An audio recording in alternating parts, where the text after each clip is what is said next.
Sir कर लो, जल्दी कर लो। उमेश, 2 गज दूरी बहुत जरूरी है। आराम से यार।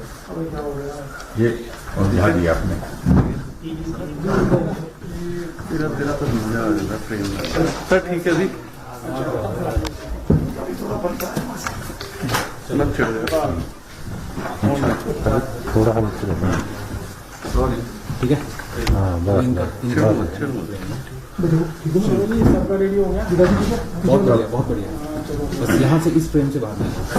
यार बस मत छेड़ो यार। नीचे मिल रहा है ना। हाँ एक जगह बैठ जाओ यार, एक जगह बैठ जाओ, कोई टेंशन नहीं। Yes sir, we are ready. जी सर। मित्रों, पिछले काफी दिनों से कामकाज में लगे हैं, इसलिए आप लोगों के साथ हमारा इंटरेक्शन नहीं हो पा रहा है, बातचीत हो भी नहीं पा रही है।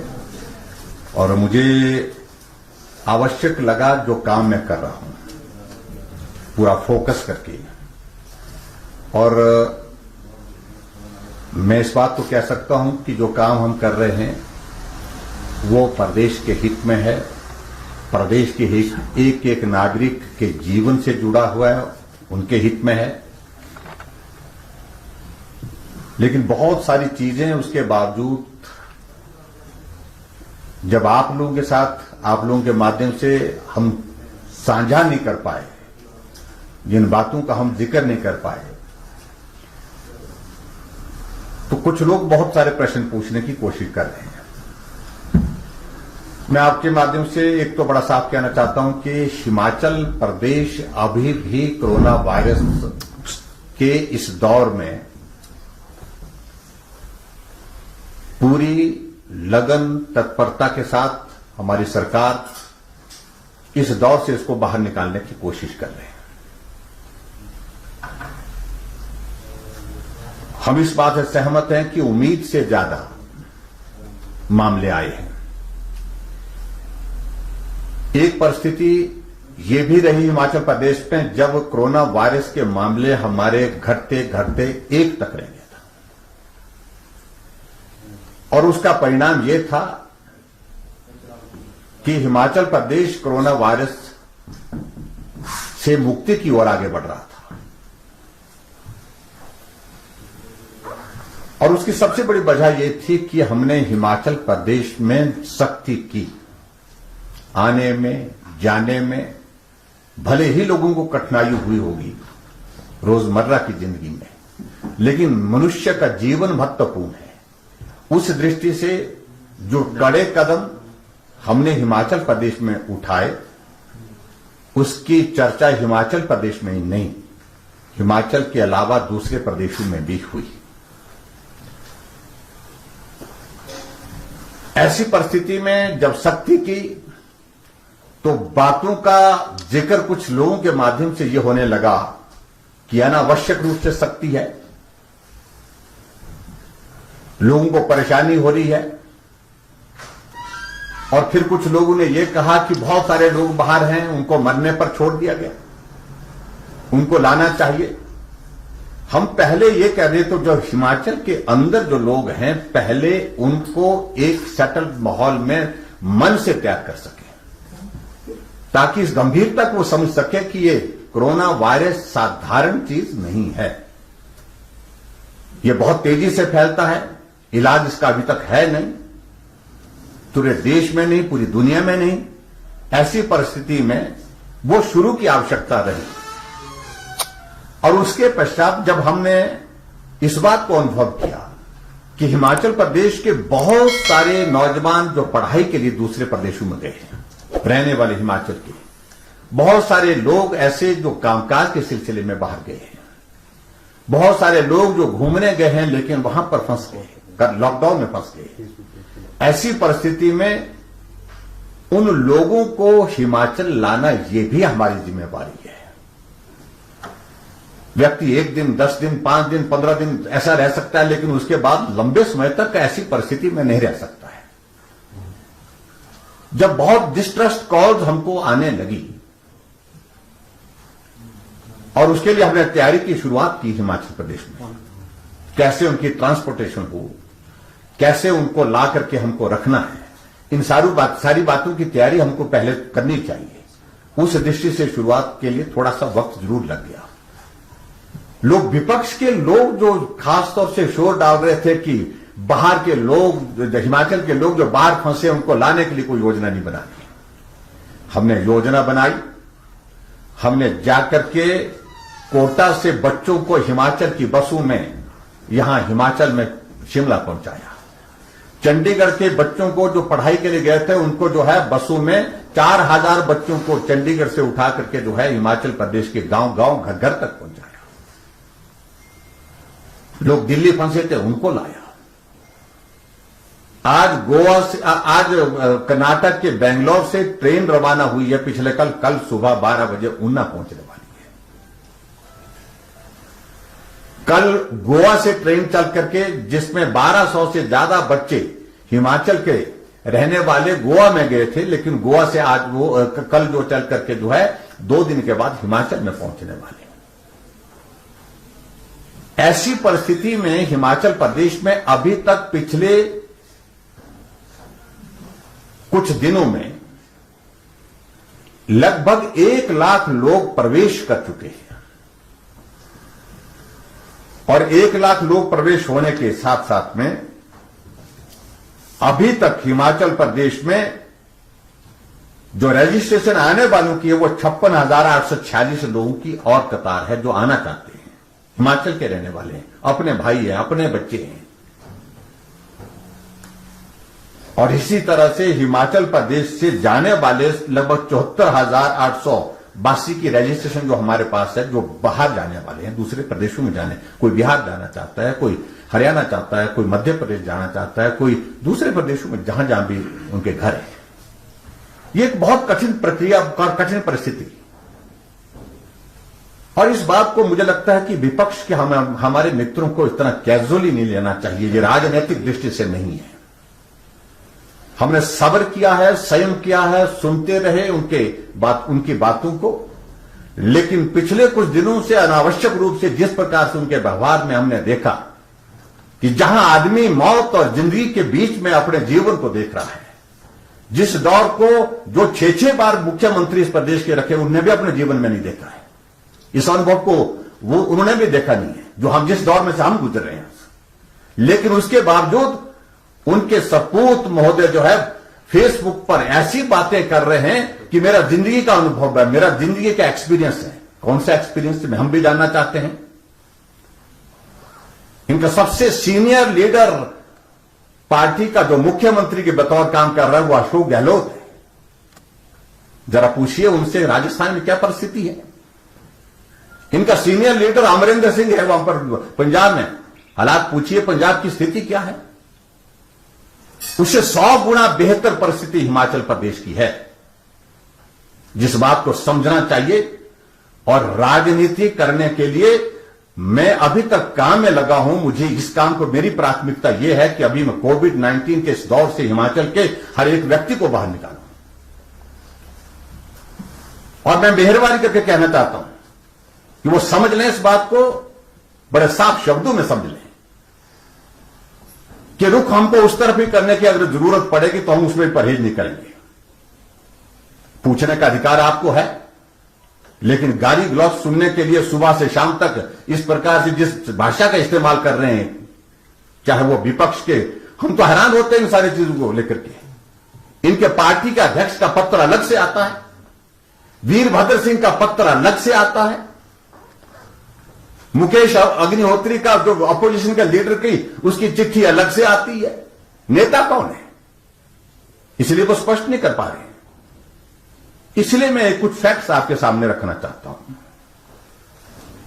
अभी तक हिमाचल प्रदेश में टोटल पॉजिटिव केसेस 64 केस आए और 64 पॉजिटिव जो केस आए हैं उनमें से 2 लोगों की मृत्यु हुई, दुखद मृत्यु हुई। एक तिब्बतिन, एक जो अमेरिका से दिल्ली आए थे, एब्रॉड की उनकी ट्रैवल हिस्ट्री थी, और उसके बाद एक ही दिन हिमाचल में आने के बाद वो जिंदा रहे, उनके बाद उसकी मृत्यु हो गई, लेकिन वो कोविड पॉजिटिव थे। दूसरे व्यक्ति की डेथ सरका घाट के एक नौजवान की, जिसका हमें बहुत दुख है, बहुत नौजवान में, लेकिन दोनों किडनियां फेल थी, लेकिन उसके बावजूद में वो भी कोविड पॉजिटिव था और ऐसी परिस्थिति में उसकी भी मृत्यु हुई है। और मृत्यु होने के पश्चात उनकी मां भी जो है कोविड पॉजिटिव पाई गई है।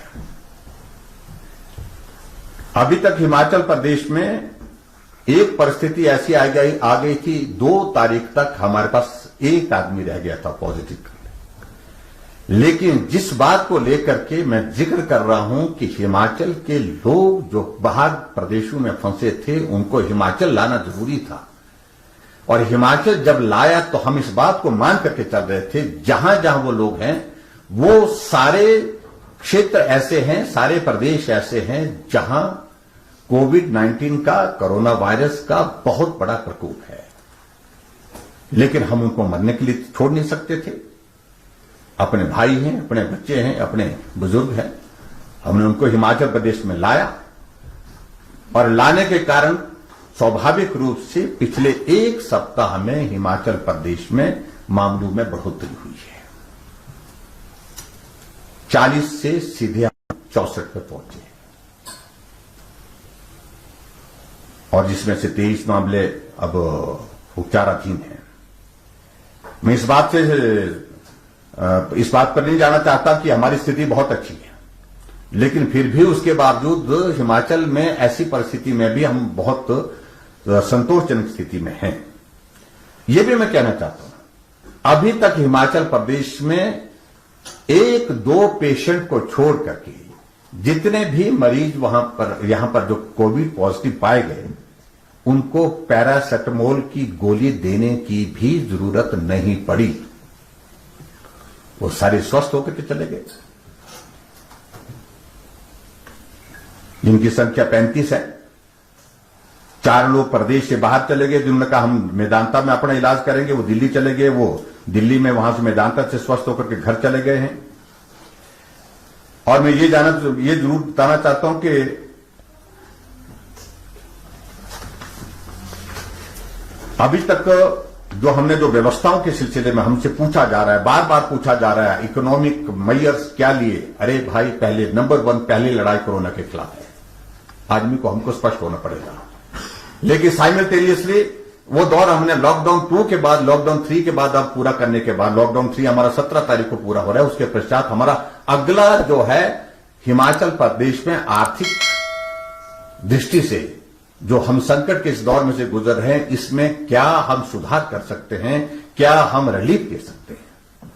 कुछ कड़े कदम भी लेने पड़ेंगे, कठोर कदम भी लेने पड़ेंगे, और कुछ जो है वर्ग ऐसे भी है जिनको हमको रियायत देनी पड़ेगी, जिनकी मदद करनी पड़ेगी। अभी तक हमने बहुत सारे कैबिनेट के निर्णय ऐसे भी किए जिनमें बहुत सारी हमने जो है बहुत रियायतों की घोषणा भी कर दी। उनकी डिटेल बहुत लंबी है, मुझे लगता है कि उसमें बहुत लंबी बात जाएगी। लेकिन मैं इतना जरूर कहना चाहता हूं, अगर वो पूछ रहे हैं कि तैयारी क्या है, हम ये कह रहे हैं कि कल हमारी बेंगलोर से ट्रेन ऊना पहुंचेगी, ऊना से बसों के द्वारा वहीं से जहां पर हमने 12 काउंटर वहां पर लगाए हैं, 12 काउंटर में लोग आकर के वहां पर अपना जो सारी औपचारिकता पूरा करेंगे बच्चे, और उसके बाद सीधे वहां से उसके बाद जो है अलग अलग जिले के लिए गाड़ियों में रवाना हो जाएंगे। और वहां पर जाकर के जो लोग ग्रीन जोन से आए हैं, जो ऑरेंज जोन से आए हैं, उनके लिए हमने तय किया है, आज व्यवस्था की हमने कि उनके लिए होम क्वारंटाइन की व्यवस्था करेंगे। लेकिन टेस्ट की संभावना उसमें भी है, रैंडम टेस्टिंग उनकी भी होगी। लेकिन उसके साथ जो दूसरे जो लोग जो रेड जोन से आए, उनको क्वारंटाइन होना पड़ेगा और कोविड टेस्ट की फॉर्मेलिटी के दौर में से गुजरना पड़ेगा। ये इसलिए मैं कह रहा हूं कि हम चाहते हैं कि कोरोना वायरस बाहर से आने के बाद जहां संक्रमण ना फैले, जब जो लोग आ रहे हैं अगर संक्रमित हो भी कोई तो उस स्थिति में ना हो। मैं ये भी कहना चाहता हूं कि अभी तक वो पूछ रहे हैं, पीपी किट की बात कर रहे हैं। अभी तक हिमाचल प्रदेश में जो हमारा बफर स्टोर जो है वो हमारे पास जो अवेलेबल है 25,000 पीपी किट है, जो जिस नंबर पर, जिस एवरेज के साथ हमारे हिमाचल प्रदेश में अभी जो नंबर निकल रहा है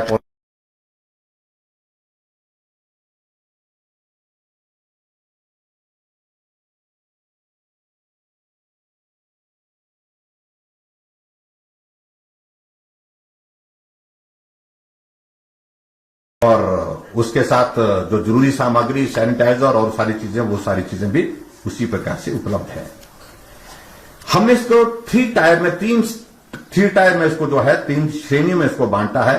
पहले जो सिम्टोमेटिक लोगों के लिए जो हमने 24 कोविड केयर सेंटर स्थापित किए हैं, जो सिम्टोमेटिक हैं,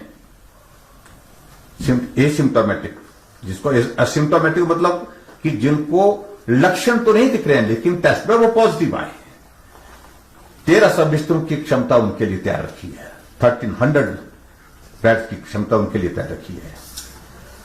और उसके बाद जो माइल्ड सिम्टम के साथ जो कोरोना पॉजिटिव के जो पेशेंट आएंगे, उनके लिए 11 अस्पतालों को हमने जो है डेडिकेटेड कोविड हेल्थ सेंटर जो है बनाया है, जिसमें 500 बिस्तरों की हमारी कैपेसिटी है, क्षमता है। इसके अतिरिक्त जो बिल्कुल जो है पॉजिटिव कोरोना पॉजिटिव टेस्ट के साथ जो है, जिसमें लक्षण भी है, जो गंभीर भी है, ओल्ड एज में है,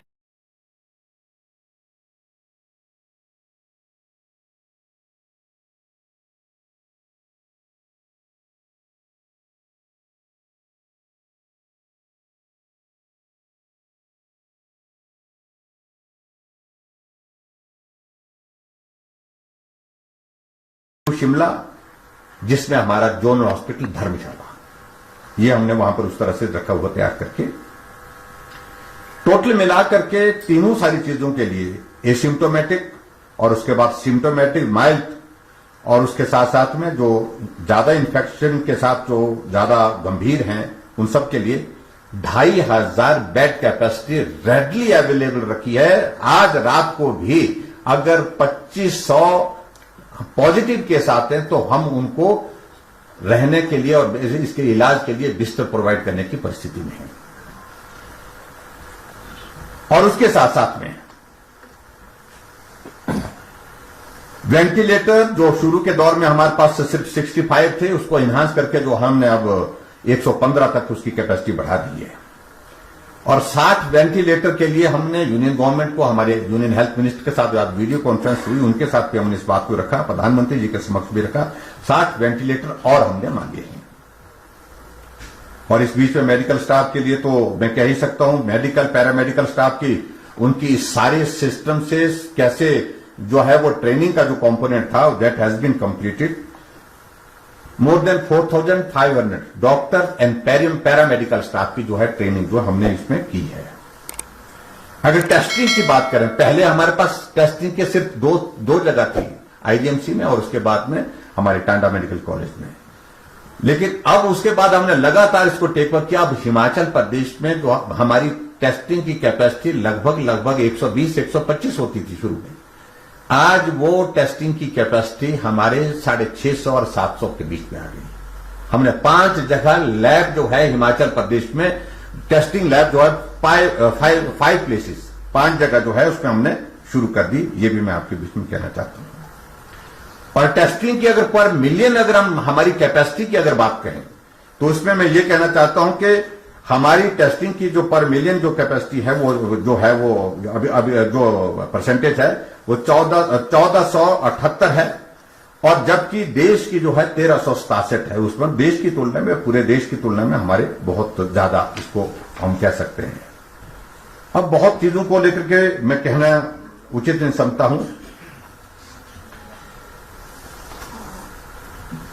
2 तारीख तक हमारा जो डबलिंग रेट था वो it was more than 99 days, यानी कि 99 दिनों में भी 99 दिनों में भी अब मतलब डबल होने की हमारी स्थिति नहीं थी उस वक्त। मतलब इतना ज्यादा हमारा नंबर कम हो गया था। लेकिन अभी जो है वो उसमें जो डबलिंग रेट जो है वो काफी क्लोज आया है, जो 12.5 आया है। ये हमारे लिए निश्चित रूप से थोड़ा सा चिंता का विषय है। और ये मैं कहना चाहता हूं। इसके अलावा और चीजों को लेकर के अगर मैं 2-3 चीजों का फिगर करूं, बाकी तो मुझे लगता है कि बहुत लंबा जाएगा आपके बीच में। क्वारंटाइन के बारे में, क्वारंटाइन के बारे में मैं ये कहना चाहता हूं, और बहुत एक जगह के बारे में हम जिक्र करेंगे तो हमने हिमाचल प्रदेश में वर्तमान में जो है क्वारंटीन की जो कैपेसिटी को एनहांस किया है, क्योंकि हिमाचल प्रदेश में बड़ी संख्या में हिमाचल के बाहर जो हिमाचली रहते हैं वो वापिस आ रहे हैं। और ऐसी सूरत में जो अभी तक जो जिनको हमने क्वारंटाइन में रखा वो संख्या हमारी 21,851 है। और उसके बाद इसमें जो होम क्वारंटाइन का जो हमारा नंबर है अभी तक जो है 12,810 है, वो होम क्वारंटाइन में जो है। और उस अभी तक जो क्वारंटाइन हो करके जो लोग चले गए, जो पूरा कंप्लीट कर क्वारंटीन पीरियड पूरा कर लिया 8,680। और जो बैलेंस जो क्वारंटाइन में अभी तक है जिनकी संख्या 13,171 है। लेकिन कुल मिलाकर के हम कह रहे हैं कि भाई 21,851 की जो हमारी जो क्वारंटाइन की जो व्यवस्था इंस्टीट्यूशनल और होम क्वारंटाइन की। लेकिन उसके साथ साथ में मैं एक जरूर कहना चाहता हूं कि जितने लोग भी हमारे हिमाचल प्रदेश में बाहर से आए हैं सबको स्ट्रिक्ट होम क्वारंटाइन के लिए जो है हमने व्यवस्था की है। हमारी टीम वहां डेली विजिट कर रही है। और आज मैंने पंचायत के प्रधानों के साथ, इससे पहले 2 दिन पहले मैंने कांगड़ा और चंबा के प्रधानों के साथ बात की। आज मैंने हमीरपुर और ऊना के प्रधानों के साथ बात की। उनकी भी हमने जिम्मेवारी लगाई है कि प्रधान भी इसमें सहयोग करेंगे। मेडिकल हेल्थ वर्कर्स, उसके बाद आशा वर्कर्स, आंगनवाड़ी वर्कर्स, ये सारी टीम जाकर के एक एक आदमी जो पंचायत में, गांव में, घर में पहुंचेगा उसके पास पहुंचेंगे और क्वारंटीन के नियम का वो पालन कर रहा है कि नहीं कर रहा है इस बात को सुनिश्चित करेंगे। अगर कोई वॉल्यूशन करता है उसके खिलाफ जो है 2 चीजें हैं। एक तो होम क्वारंटाइन से उसको महरूम कर दिया जाएगा, वहां से उसको उठा दिया जाएगा, उसको इंस्टीट्यूशन क्वारंटाइन में डाल दिया जाएगा। वॉल्यूशन करता है, ज्यादा गंभीर तरह करता है, उसके खिलाफ FIR दर्ज होगी। ये भी मैं बड़ा स्पष्ट कहना चाहता हूं। जैसे आप लोगों ने देखा होगा कि हिमाचल प्रदेश में एक मामला आया, एक ड्राइवर चंबा गया या बद्दी में सिर्फ चंबा जाने के बाद होम क्वारंटाइन में उसको रहने की हिदायत दी गई। बेटी उसकी जो है वो कोविड पॉजिटिव टेस्ट हो गया उसका, और 2 साल की बच्ची हार्ट में छेद है। हमने गवर्नमेंट की ओर से कहा है कि उसके लिए भी हम व्यवस्था कर रहे हैं, उसके ट्रीटमेंट के लिए। कोविड का ट्रीटमेंट के बाद उसके हार्ट के ट्रीटमेंट का सारा खर्चा सरकार उठाएगी। लेकिन उसके साथ साथ में क्या किया उसने कि होम क्वारंटाइन की उल्लंघना की और उसमें भी साथियों के साथ बैठ करके खाना पीना शुरू किया। क्या किया मुझे मालूम नहीं, लेकिन 3 लोग उसके साथ के जो है नजदीक के जो प्राइमरी कॉन्टैक्ट के लोग वो भी पॉजिटिव हो गए। FIR दर्ज की उनके खिलाफ। तो ऐसे में ये मैं कहना चाहता हूं कि सारी बातों को लेकर के हम बहुत सख्ती के साथ कर रहे हैं। पंचायत के चुने हुए प्रधानों के लिए हमने कहा कि वो भी अपने अपने पंचायतों में सुनिश्चित करें, जो सरकार की जानकारी के मुताबिक आता है कि वो जिम्मेवारी हमारी है, प्रधान को सूचित करें कि आपकी पंचायत में ये आदमी आ रहा है, इसके परिवार के लोगों से आप मिलो, बात करो। बात करने के बाद उनको होम क्वारंटाइन की सारी हिदायतों का पालन करने के लिए कहो। लेकिन अगर हमारी जानकारी के बिना कोई आता तो प्रधान की जिम्मेवारी होगी। प्रधान सुनिश्चित करेगा कि मेरी पंचायत में रात को ये लड़का या ये लोग जो है गांव में पहुंचे हैं, जो जिसकी जानकारी हमको लोगों से मिली और वो ऐसे स्थान से आए हैं, तो इनका टेस्ट करा लीजिए। इनको होम क्वारंटाइन के बारे में या कोरोना वायरस के बारे में जो जानकारी, जो आवश्यक कार्रवाई करनी है उसको करें। ये 2 चीजों को लेकर के, इन चीजों को लेकर के हमने सोचा कि आप सब लोगों से कुछ बातें साझा करें। इसके अलावा एक बात को लेकर के कहा जा रहा है कि बहुत सारा ये हो रहा है, वो हो रहा है। कुछ नहीं हो रहा है। हिमाचल प्रदेश में कोरोना से जो पीड़ित लोग हैं उनका हम इलाज कर रहे हैं, उनकी जिंदगी सलामत पर रहे, उनका जीवन सुरक्षित रहे, इस बात के लिए काम कर रहे हैं।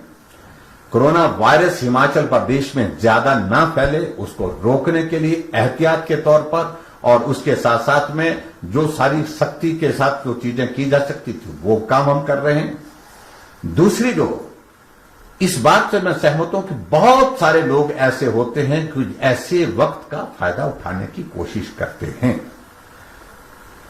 जब ऐसे दौर में जब हमारा फोकस सीधा कोविड के खिलाफ इस लड़ाई को लड़ने का है, ऐसी परिस्थिति में कुछ लोग इसका फायदा उठाने की कोशिश करते हैं। एक मामला हमारे ध्यान में आया है, ना हमने अभी उसमें एक पैसा खर्च किया है, ना उस पर पैसा खर्च करेंगे, ना हम पेमेंट करेंगे। सैनिटाइजर के कुछ सैंपल जो है, सैनिटाइजर के सैंपल में सैनिटाइजर किसी ने जानकारी मिली कि भाई उन्होंने मदद के लिए दिया, आगे उसके बिल जनरेट करके जो है उसको बेचने की कोशिश की, पकड़े गए। आज एफआईआर दर्ज करने के लिए हमने कह दिया, विजिलेंस इंक्वायरी के लिए हमने कह दिया, कोई नहीं बचेगा। जो भी इस दौर में ऐसा घिनौना कार्य करेगा उसके खिलाफ सख्त कार्रवाई होगी, सख्त से सख्त कार्रवाई होगी।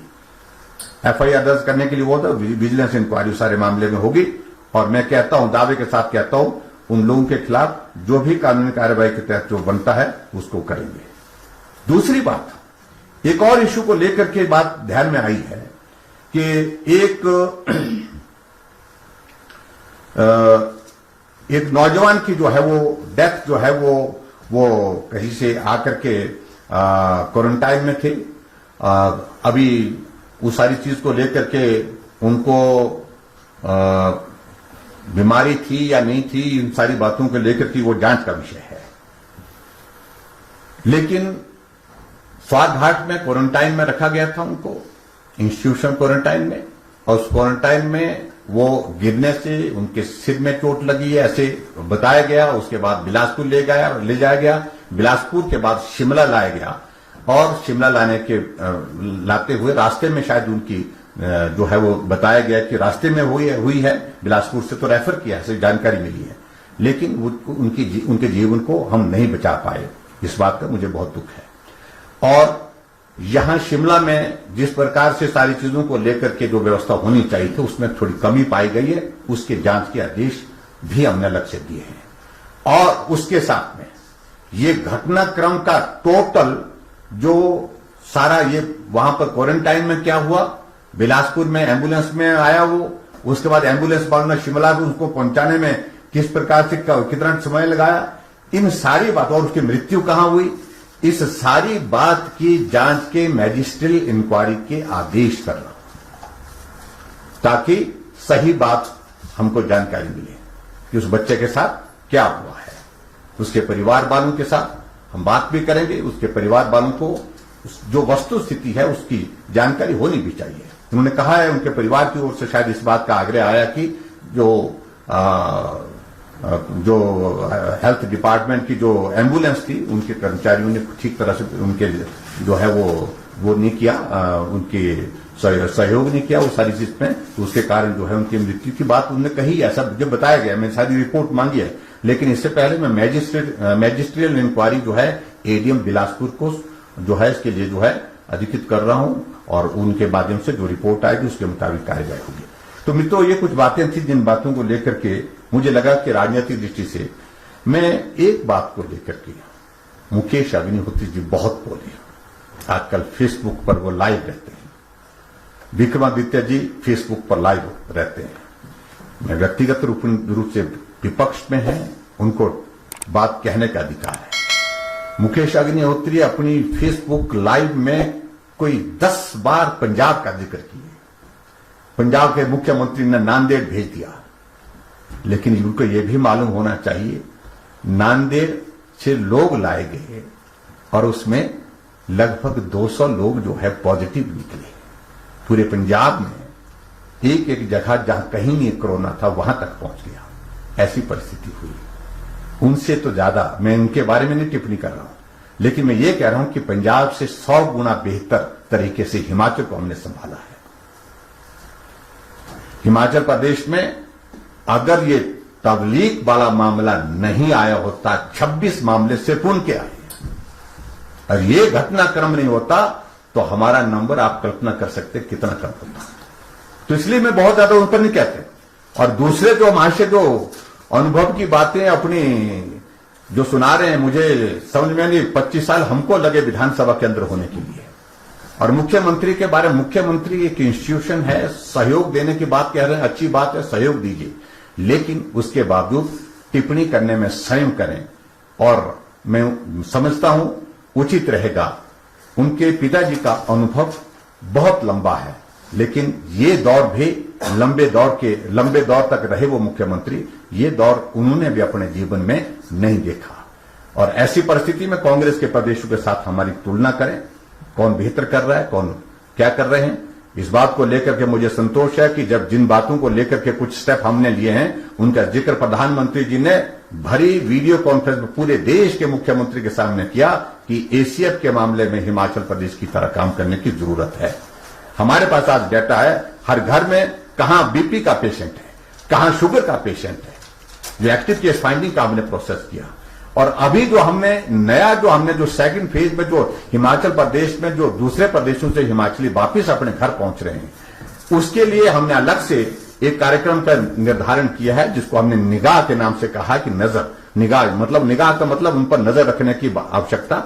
और उसमें विशेष तौर से हमारी टीमें जो लोग गांव में आ रहे हैं उनसे एडवांस पहुंचने की कोशिश कर रहे हैं, ताकि परिवार के लोगों को पहले ही समझा दें, आपका परिवार का सदस्य घर आ रहे हैं, आप उनके साथ जैसे पहले मिलते थे उस प्रकार से नहीं मिलेंगे, आप मिलेंगे लेकिन 14 दिन के क्वारंटीन के पीरियड पूरा होने के बाद मिलेंगे। इस प्रकार से हमने सारी तैयारी की है, ये मैं आपके बीच में कहना चाहता था। बहुत बहुत धन्यवाद। सर, जो बिलासपुर बात हुई है और एप्पल क्रॉप को लेकर आपने जिक्र किया है, क्या आश्वासन मिला, कैसे लोग अपनी क्रॉप को? देखिए, सबसे बड़ी बात अभी हिमाचल प्रदेश में जो नुकसान पूरे दुनिया में हुआ, देश में हुआ, वो हिमाचल में भी हुआ। टूरिज्म एक बहुत बड़ा जरिया था हमारा रोजगार के लिए, और रोजगार के माध्यम से हम जो है टूरिज्म के माध्यम से रोजगार भी उपलब्ध कराते थे, और उसके साथ वो आय का भी बहुत बड़ा साधन था। लेकिन अभी वक्त लगेगा, हम सोच रहे हैं कि आने वाले समय में किस प्रकार से टूरिज्म की फील्ड में हमने कुछ प्लान बनाया है, उन सारी चीजों का जिक्र जब कंप्लीट हो जाएगा उसके बाद हम थोड़ा सा करेंगे।